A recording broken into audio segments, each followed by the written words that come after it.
to season 4 of the newly branded podcast, Keeping It Apostolic. And I'm joined here today with Sherry Helito. Thank you, Sherry, for coming onto the podcast. Thank you. How does it feel to start off the new season of this newly branded podcast? Feels great. Feels great? Feels great. So you have a pretty high bar to hit, to reach. I'm sure it'll hopefully, inshallah, be great. Before we get started, we'd like to get to know who you are a little bit more. So tell us more about yourself, who you are, what you do. Yeah. So I'm actually starting my first year of college. I'm going to George Mason University. I'm hopefully studying criminology. We'll see where we go with that. But yeah. Hopefully studying criminology. Okay. Well, today we're talking a little bit about the difference between talking about your faith versus living your faith, and the hypocrisy that can go into that. Yeah. But before we go into the topic, I would like to ask a few more questions about yourself. So the first one is, for a lot of us in the faith, it takes an event or a person that really puts us into motion with our walk in Christ. Yeah. What was that event for you, and who planted that seed? I don't know if I could say it was one specific event. And I know I think there's definitely major events that have happened in my life, but I would like to think that my parents definitely planted that seed in me ever since I was little. Every single Wednesday morning liturgy, every single Sunday liturgy, Saturday liturgy, Friday liturgy, my mom would take me. Even if it was 3 a.m., she would take me. I would sleep at church. The deacons would be walking over me. I was always at church. And so my life became the church. So I don't know if I could necessarily say there was one big impactful moment that I would say led me to Christ, but I do think that there's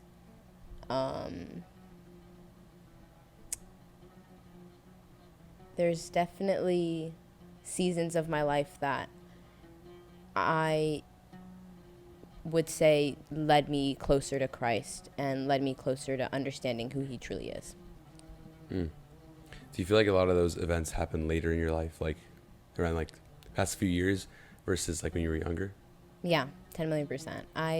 I feel like I only really started to experience who he really was when I started to take it more seriously, is probably what you're pointing at, and that was probably 2 or 3 years ago. What was it that caused you to make that shift from just you're in church, you're at church, versus living what the church teaches? Where was that, kind of, because every one of us is given that decision to make. Yeah. When did you make that decision, and what pushed you to make the decision that you made? Okay. Honestly, I'd probably say it was the season in life I was at the time. There was a lot changing for me. It was a lot with family and my dad figuring out where he was gonna go work, and him having to move to Guam, and friendship issues and all of that. It was at that moment I had felt everything was changing, and I had no stability, and I didn't know what life was really supposed to be, or what was happening, and I had no comfort in where I was at in life, and I needed something to ground myself in. And at the time, one of my really close Sunday school servants, she had served me pretty much my entire life, but at that moment is when she really took me under her wing, and she would take me out all the time. We would talk things through, and she pushed me so hard to keep going. I always find it interesting when I talk to people on the podcast about how they really, because we all grew up in the church. Yeah. But then taking that next step of what does that look like, where you kind of put on Christ, you make that conscious decision to put him on, and what that moment is. So I think it's very interesting. I think that plays really well into the topic of today. So you had a podcast. I did have a podcast. And so I'm sure you experienced this when you had a podcast, but one of the biggest things I struggle with is feeling like I'm a hypocrite all the time. Because there's a famous saying, which is, the advice you need is the advice you give. Yeah. And so many times I'll be sitting here and I'll be saying something to someone, and it's you're an idiot. Yeah. Look in the mirror, buddy. Yeah. So how did you deal with that as your time when you were doing podcasts?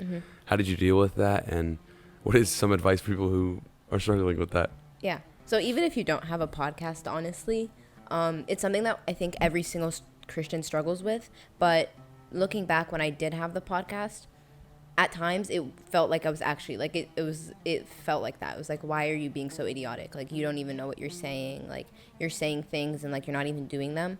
But then it's also something where you know that this is like, if you have a platform, the platform that you're given is a platform used for Christ. And so whether or not you're struggling in a specific sin or a specific thing that you're talking about on that platform, the platform isn't just used for you. So God obviously is going to use whatever you're talking about for his glory and for his grace to further his kingdom. So in that sense, like, obviously, like, it's still being used for his good. And then inside spiritually, it's also important to look at yourself and know yourself and look at your heart and understand where you're at. So yeah, sometimes I would say something and I'd be struggling with it, and then after the podcast I'd have to sit and be like, okay, it's time to like work on it. Like,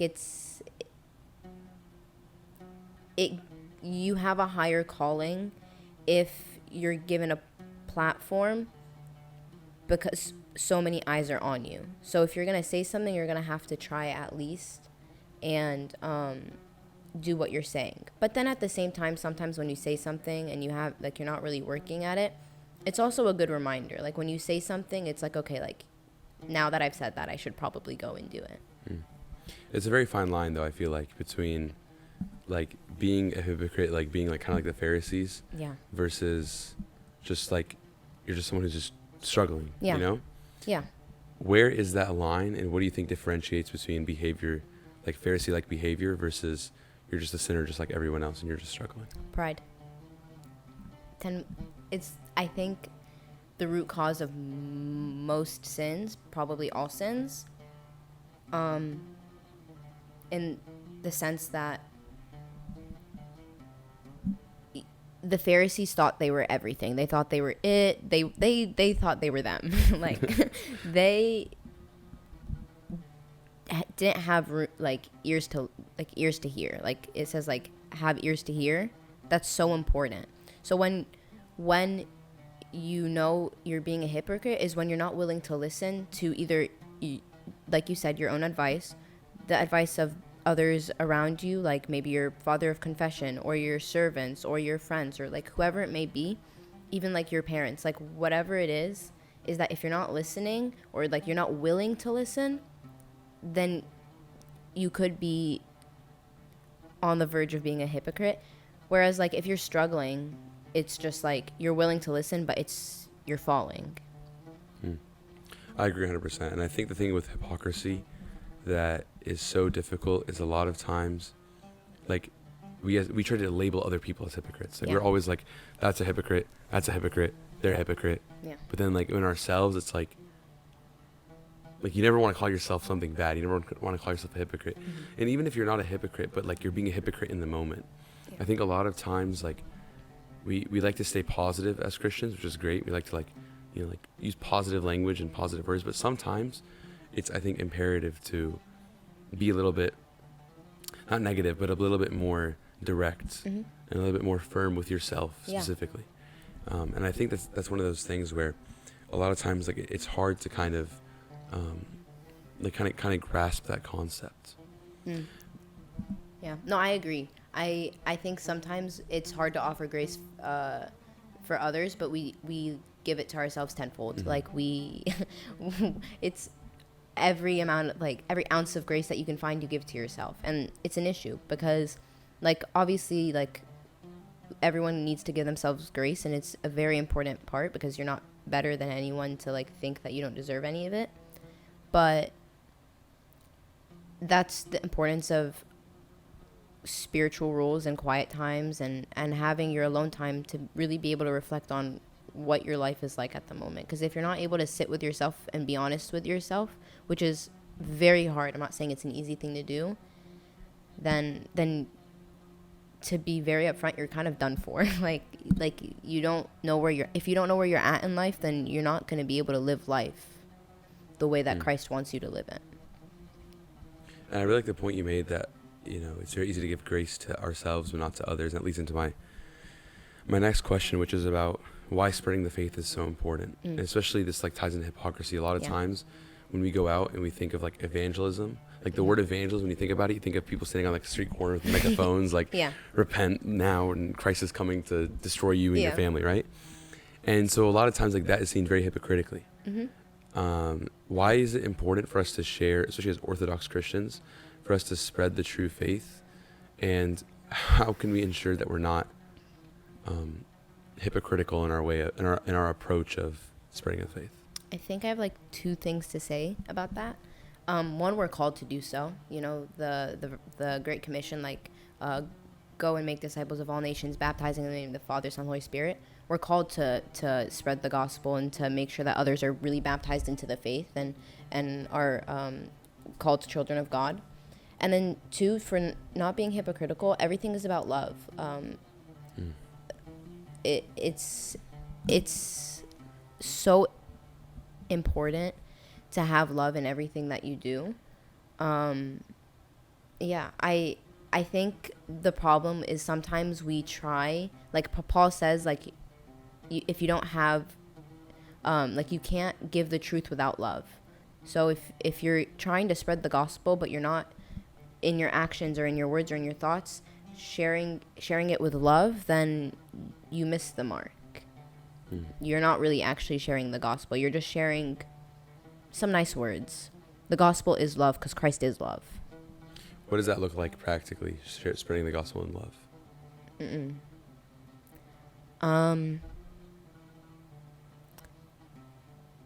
That's a good question. I think it's how you live your everyday life, obviously.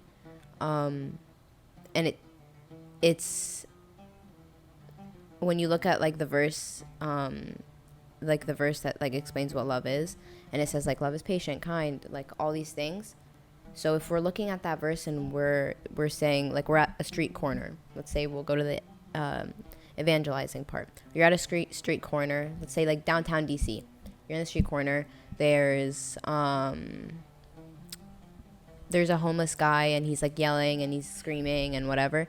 Instead of being like, oh dang, like that guy, he needs some help or like whatever, you go, you sit with him, you calm him down, you say like, hey, like how are you doing, what's your name, like can I pray for you, all of that stuff.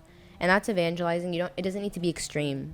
I don't think spreading the gospel is extreme. There's a quote that says, I don't remember which church father said it, but probably gonna butcher it a little bit. It goes,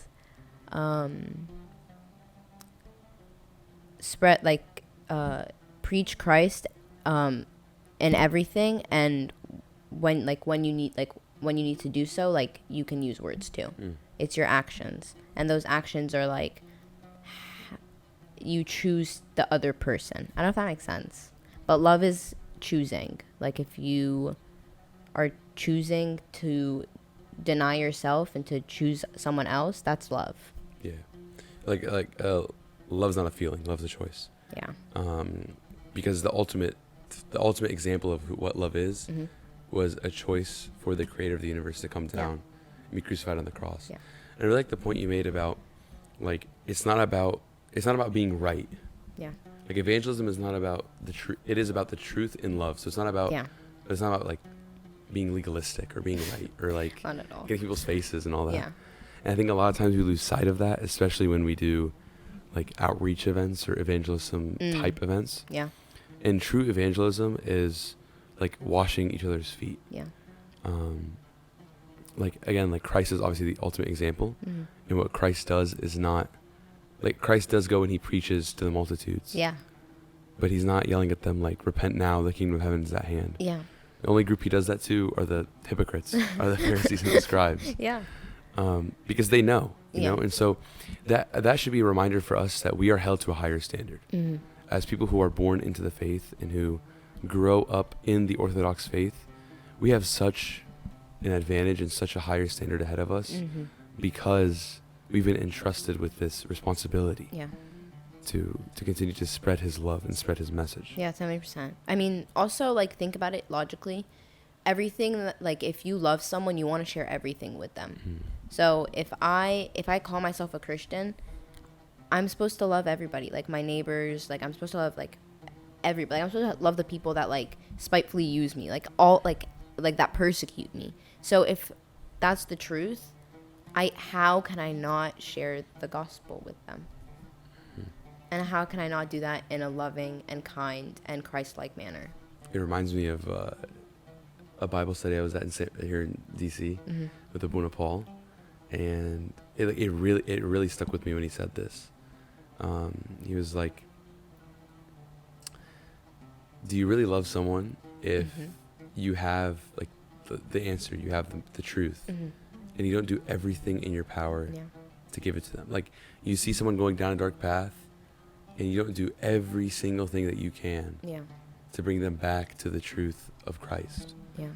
And so it really is striking, because if you look at like hypocrisy, look at like the Pharisees or ourselves sometimes, like what are our motives? Is our motive to bring people to Christ, or is our motive to just kind of be right in the moment? Yeah. I think that's so funny, because as you're speaking, I was thinking the same thing. It's like when you go and like you try and tell someone the gospel, sometimes it's like they're not going to accept it, and like obviously that's okay, but then to do everything in your power isn't to give up and be like, they suck, like one day like God's gonna spite. That's not the gospel. The gospel after that is to be like, okay, like let's pray about it, let's pray for them, let's, if it's one of your friends and like they're not accepting something, let's do an overnight vigil for them. Let's do a Bible study for them. Let's do a prayer meeting for them. The gospel is not quitting no matter what, for the sake of the other person. I like that. That's a really good point. I never really thought about it like that. And hypocrisy is not caring. Like, hypocrisy, the problem with hypocrisy is that you're thinking of yourself in a higher manner. Like, you have two faces. You show yourself in a light, and then behind the curtain, you're someone different. But there's two ways hypocrisy can go, but most of the time it's people don't care what behind the curtain looks like. They think like they're above that, because the other side of them also, like, it's still like normal, it's still good. And that causes so much blindness to the people around you. Like, you're not aware when you're a hypocrite. Like, you don't have any awareness to people around you. Or to yourself. Or to yourself. And that's so dangerous. It's so dangerous. Yeah, I definitely think, like, looking back in my own life, times where I've really felt like a hypocrite. Like, the thing is that when you feel like a hypocrite, it's a pretty good sign that you might not be one. Because you're aware of the fact that you... Yeah. Yeah. that you could be one, yeah. That you could be one. Yeah. And so I think a lot of times that it's very easy to get discouraged. It's very easy to, like, when you're spreading the faith, like, because obviously, like, it's one thing to go out on the street and spread the faith and do all that's great. Yeah. But where real I can talk today. Where real evangelism happens is in your day-to-day life. The people that you see every day at school, the people you see in your own house, even people that you see just out and about in life. And that's where I think hypocrisy runs rampant, because you let your guard down in the situations, you let your guard down in places you're comfortable. And so, maybe at church you're one thing and then outside you're another. So I would consider that more living a double life rather than hypocrisy, because I think hypocrisy has to do with you're saying something that you just don't do. Yeah. Whereas, like, you act in one way versus how you act in a different place. But how do you think that we can overcome being living that double life between places we're comfortable versus places we're uncomfortable? I think it's getting to understand what surroundings do what to you. It's like friendships. If you're around a certain group of friends and you gossip with them and you do whatever with them, but then like you go to another group of friends and it's like, oh no, I would like, you know, like I would never gossip. Like that's like gossiping is so wrong. Like let's never gossip. But you know that you go every single time with a group of friends and you're gossiping with them. Be honest with yourself. It's like, okay, like it's a struggle. I know, like I'm weak when I go with these groups, with these group of people. I gossip, and I can't say that, like, you know, like also, I don't know how to say this. I think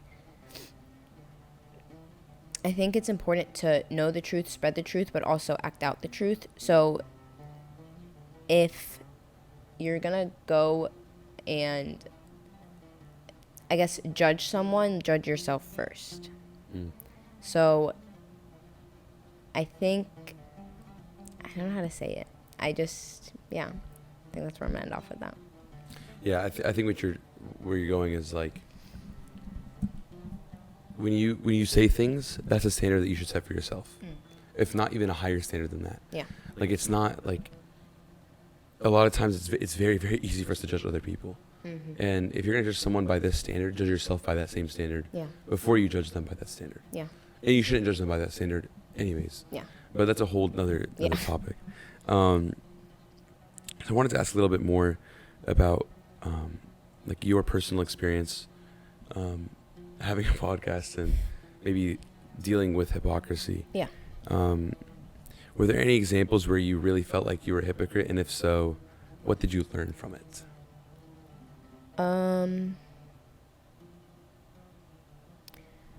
So there's a lot of also background stuff to podcasts a lot of people don't know about. Yep. He's looking around because there's a lot. But I think that sometimes I'm preparing for a podcast. I would be preparing for a podcast and I would type everything out and I'd be like, yeah, like I'll say like, and like I want to point these things out and like I want to make sure like this is good and this is good and this is good. And I want to make sure to question someone about this, and this. And that never happens. Exhibit A right here. No, but and at the time I would like a specific podcast and specific seasons. I would it would be like, for example, the podcasts that I'm talking about aren't out, but it would be like joy and how to have joy. And at the time I was struggling a lot with negativity, and every time I like anything was happening, I couldn't give thanks. I couldn't, like, all these things that I was supposed to do and I knew I was supposed to do, I couldn't do and I didn't want to do, and I was stubborn. I was like so stubborn in like like where I was at. And I was talking on the podcast like as if like I was the happiest and most joyful person ever. And I finished off, and obviously sometimes like the podcast would be helpful because like we'd be talking about something and it would change my view on something like 180, or it would open my eyes, or it would show me like what I was struggling with. And in that sense, like it low-key saved me. But I'm so glad you said that. We'll talk about that in a second. I'm so glad you said that. Keep going. Okay. But at the same time, it was so dangerous for me to keep doing that without like checking myself. So yeah, I don't know. My biggest advice to anyone who struggles spiritually every time they ask is like what do you do? My advice is start a podcast. Because you don't realize, like, before you're even on the podcast, obviously you have to prepare for it. Yeah. You can't just walk in. I used to do this, walk in blindly. Never again. And no matter what you prepare, maybe 20% of what you prepare, not even, will be spoken about. Like, I have these questions in front of me. Like, I've asked 2 of them. And that's just how it is, you know? Like, you just, like, the whole point is it's a conversation, so that makes sense. Yeah. But then, like, without the podcast, it's almost like self-reflection, but, like, it's very public. It's very public self-reflection. And I think without it, like, it forces me to self-reflect. It forces me to spend time, you know, preparing questions, the Bible, all that. Yeah. And it also forces you to make a change. Mm-hmm. Because part of the podcast is a brand, right? At the end of the day, it's a brand. At the end of the day, Yeah. and at the end of the day, you are the face of the brand. Yeah. Right? So when I go to different places and I do different podcasts and amongst different people, what do I represent? Yeah. I represent not just my podcast. Of course, I represent Christ. Of course, I represent the church. But I represent what I say on my podcast. Yeah. And so if I'm not the same person in real life as I am behind these cameras, like, what am I doing? Uh-huh. You know? Also, something that I think is so funny but like so dangerous is that people can tell. Like, yeah, that's a problem. Like everyone can, like, it. You might think that like you're slick, or you might think that like, no, I have it down. Like, I've gotten it down. Like, I know what I'm doing. Everyone can tell. Even like little kids can tell. Like, I serve second graders, and sometimes I feel like they can see right through me. Like, I could. Like you tell them like pray your egbea every day. Yeah. I suck at my egbea, okay? I suck at my egbea. They'll be like, okay, like, I'll tell them, like, pray their egbea every day, try and read, like, try and memorize, try and read, try and reflect, try and whatever. They can probably tell I'm like full of it. Like, I struggle to do it, and like it's not my favorite thing to do, so like I can't push it off as like it's amazing, you know? But like, I mean, think about it in real life. Like, if you ever have like anyone's talking about anything, you can tell when they're about it, and you can tell when they're not. Yeah. It's Yeah. like, so like, why do we think we're different? You know what I'm saying? Like, why do we think that we're different when we talk about spiritual things? I think we want to believe that. Like, I don't know. Like, people can't. Like, I think sometimes it's easier to think that people can't see the real you because you don't want to see the real you.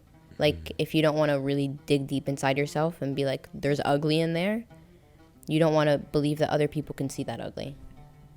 You led right into my next question, which is, you're pretty good at this, which is, how can we reconcile those two sides of us, like what we say and what we do? How can we work to kind of reconcile the ugly side with the better side? I think working on actions before your words. Like, back to the quote where, like, it says, like, preach God always, and then, when needed, use words. Like, it's just showing, like, how important your actions are. I think it's obviously, like, important to reconcile, like by, like, fixing how you speak and, like, what you're going to speak. But if you don't focus on the action first, then, like, what you say, like, who cares? I mean, like, think about it. Like, you will never remember what any Sunday school lesson you've ever been taught in your entire life. Ever. Not a single one. I think I remember like two.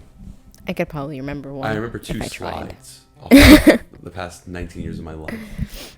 But I remember things my servants did for sure. Like, I remembered so many good and bad, like, things that they did. Yeah. And I'm sure my Sunday school kids definitely don't remember any of the slides, especially because half the time we don't have slides. Or so they definitely remember, like, how I treat them, or what I do, or things that I do with them. Yeah. It literally makes up like, your actions, like, it's so cliche, but your actions mean so much. It's who you are. It's who you are as a person. Like, when I look at someone, I might not even, like, be like, I might have not even spoken to them yet, but I can know a lot about a person, like, just from afar, seeing how they act. And that means everything, because when you're called to be an ambassador for Christ, that means everything. Because there's, like, in the Orthodox Church especially, we have so many hot takes for, like, people that aren't used to it, that, like, the reason people convert most of the time is because of how we act. And that means so much. That means so much. And I think part of why the Orthodox Church is very big on actions and not words is because a church is very focused on, like, the spirit of the law and not the letter of the law. You know, we tend to get stuck in this culture of haram and halal because Coptic Church is in Egypt, and Egypt is very Muslim. Yeah. But that's not what our church is. Our church is not about yes and no, do this, don't do this, do this, don't do this. Yeah. But it's about why, like, where does it come from? Yeah. Like, it's great to do good things. It's great to donate. It's great to go and do homeless drives. It's great to clean the church 100 billion times in a semester. I'll leave it at that. Like, it's great to do all these service things, but like, are you living the service? Yeah. You know? Yeah. And so I think it's a big thing. And so that goes to my next question, which is, what do you mean? What does it mean to be a living Bible? What does it mean? I hear this term a lot, like being like a living Bible, or like St. Peter says, like being living stones for Christ. What does that mean? How can we be living inanimate objects? I think it's all about whether or not you know Christ. You're not able to live the life if you don't know him. Like, I can say all I want, that it's so important to, I don't know, like, be joyful, but I don't know joy unless I know Christ. Every single part of the spiritual life, I don't know truth unless I know Christ. I don't know thankfulness unless I know Christ. I don't know love unless I know Christ. Every single thing, unless you know Christ, is nothing. Unless you've experienced him, it's nothing. You've maybe scratched the surface of what life is. There's living and there's surviving. You haven't lived unless you've learned who Christ is, unless you've experienced him. How can we experience him? Ask him. I think I might be oversimplifying, but I don't think you are. But really, like, a lot of people think Christ doesn't maybe want a relationship with them. They think they're too far gone. They think they're too old, maybe. We were serving in D.C. We had just had a mission trip, and we went to D.C. We were walking around, like, sharing the gospel with people around the monuments, and we found this old couple, and they were saying that they hadn't gone to church in a while. We were like, oh, like, why? Like, there's, like, a bunch of, like, they were Orthodox. We were like, there's a bunch of, like, Orthodox churches in the area. Like, you should come sometime. They're like, it's too late for us. People have these mindsets, and, like, they were told lies about themselves, that it's too late, they're unlovable, they're too far gone, like, whatever it may be. And so they decide that they don't want a relationship with him. But all it takes is, God, I want to know you. God, I want to experience you. Is it okay if today you show yourself to me in a new way? Till now, like, if I ask God to experience him in a new way, there's something I learn every time. It's like opening your Bible and reading the same verse.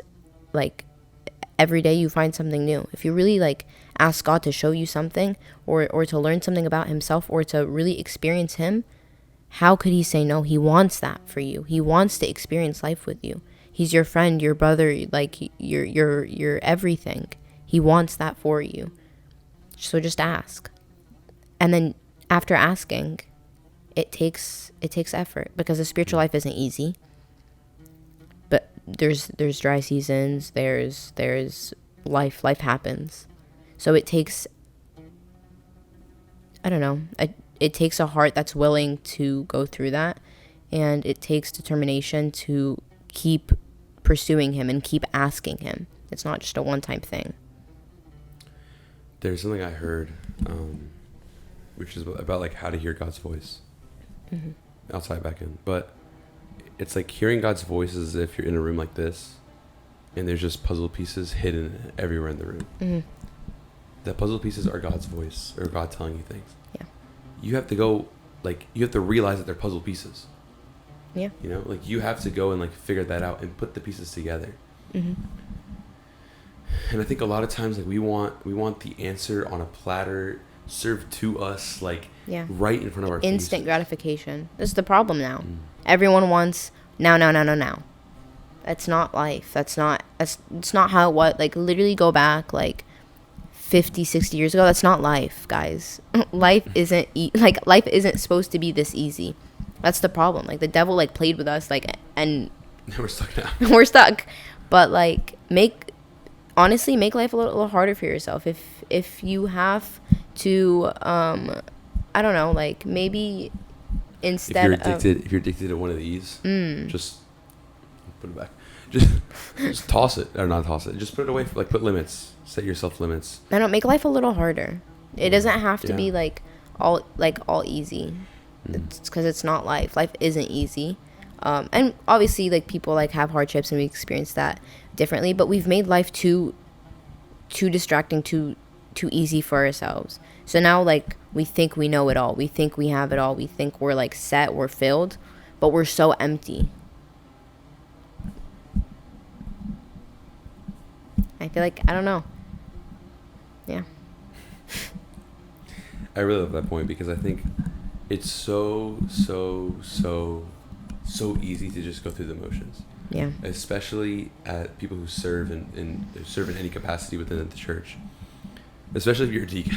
The easiest thing, I think the biggest trap that deacons fall into is Sunday morning is right here. Mike is right here. The rest of the week, do whatever you want. Yeah. You know, you live one way Friday night, live a different way Saturday night. Yeah. And I think that, this ties it all back into hypocrisy, which is that being a hypocrite is more about lacking that awareness and lacking that effort. Yeah. Than it is about struggling against it. And like you said, Sherry, like, if you just ask Christ for, I really like asking Christ to see him in a new way, or to experience him in a new way. Like, asking God to experience him in a new way. The thing is that that requires faith. Like, it says faith of a mustard seed can move a mountain. Yeah. Like, you ever thought about, like, how small faith of a mustard seed really is? And I don't know if you've ever seen a mustard seed. It's like a dot. It's like if you put a pen, like a dot on a paper. They're small. Like, it really doesn't take much, but we still struggle to even have that. And you know me, I'm a very, like numbers type of person, like very numbers oriented. So I always try to think, like, so if moving a mountain is a mustard seed, how much faith does it require like to do something else, you know? Yeah. It's just, I don't know why I think like that, but it's just how I think. And like you start to realize, like, the things you ask God for require such such barely anything little faith. And you don't even have that little faith, you know? Yeah. I think it's so funny because I don't know how long ago, it was like maybe a couple of weeks ago, a couple months ago. Abuna was giving a talk about faith and like how important faith was, and he was saying that faith produces miracles. So test yourself, like, look at your life, your life, like, do you see miracles day to day? Like, it doesn't have to be big. It doesn't have to be moving a mountain. It could just be like I don't know. I consider, if I lose something and I ask Gumbo Wennes and I find it, I consider that a miracle. Okay, it could be something small. It could be something small. But like, do you see like miracles in your day-to-day life? Like, test your faith, see where it's at. Yeah. I don't know why that reminded me of that, but it did. No, I mean, you're right, 100%. Like, that's what it comes down to is, you know, like you said earlier, like, check yourself. You gotta check yourself. I also think the problem with hypocrisy is you're not willing to move anywhere. You're comfortable where you're at in life. And that means you're not willing to ask for help in any way. That means you're not willing to exceed in any way. And the problem is, if you're not trying to grow, then you're declining automatically. If you're not trying to grow in the Christian in the Christian lifestyle, and you're not trying to pursue more spiritual things, you're declining. Because there's no spiritual plateauing. It's not a thing. That's just not a real thing. I'm gonna ask you one question.